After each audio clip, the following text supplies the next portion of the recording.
নববর্ষ পালন জীর্ণ জীবনকে সৃষ্টি দ্বারা বিদীর্ণ করে বেঁচে থাকবার প্রেরণা তৈরি করে দেয়।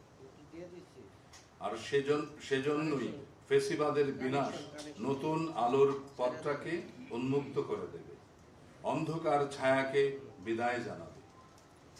সংস্কৃতির লক্ষ্যই হচ্ছে মানবিক ও উদার একটি সমাজ বা রাষ্ট্র কাঠামো বিনির্মাণ করা।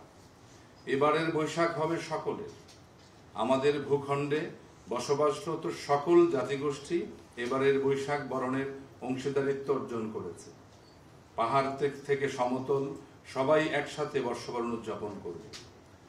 এবারের আয়োজনের মধ্য দিয়ে এক পেশে সংস্কৃতি চর্চার সংকীর্ণতা থেকে বেরিয়ে আমরা বাংলাদেশের সংস্কৃতির উদার ও শুদ্ধ চর্চার দিকে অগ্রসর হতে পারবো বলে আমরা আশা করছি।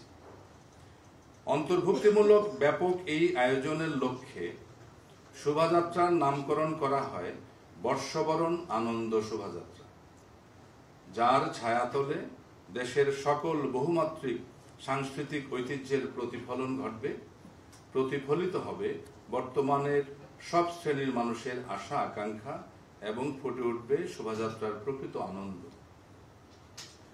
বাংলা নববর্ষ 1432-এর বর্ষবরণ আনন্দ শোভাযাত্রাকে সফল ও সার্থক করে তুলতে সংস্কৃতি বিষয়ক মন্ত্রণালয়, ঢাকা বিশ্ববিদ্যালয় প্রশাসন, শিক্ষকবৃন্দ, বর্তমান ও প্রাক্তন শিক্ষার্থী এবং আইন শৃঙ্খলা বাহিনী রক্ষাকারী বাহিনীর সকলে আবেগ, ভালোবাসা ও দায়িত্বের সাথে কাজ করে চলেছে।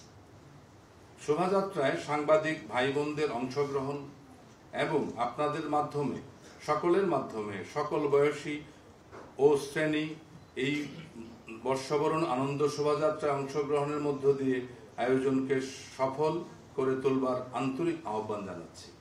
ধন্যবাদ সবাইকে।